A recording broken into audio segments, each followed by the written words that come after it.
வாக்கு வாக்கு அதாவது சொன்ன வாக்கு காப்பாற்றி விட்டதா அவன் தேவனையே கிடையாது. அப்பா நியாயத்தை கேட்கிற அந்த பொண்ணு யாருன்னு கேட்டேன். நியாயத்தை எனக்கு கேட்கிற மாதிரி தெரியலப்பா.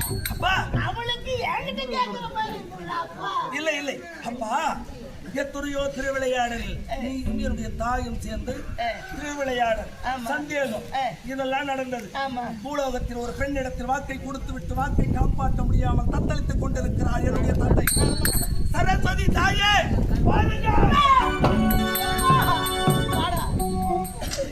என் பொண்டாட்டி ஒரு சந்தேகம், நீ ஒரு கலகக்காரன். இந்த உலகத்துல நான் பொருத்தம் வர்றா யாரை கூப்பிட்டாலும் கூப்பிடு, என்ன பண்ணாலும் பேசிக்கலாம், முடிவு பண்ணிக்கலாம். அம்மாவை மட்டும் எனக்கு புள்ளியாடா நீ என்ன அப்படியே மூடி புதைச்சு மறைச்சிட்டு தண்ணி ஊத்தி தாதை வாக்குறோம் போல. என் தாயை அழைக்க கூடாது, என் தாய்க்கு தெரியக்கூடாது.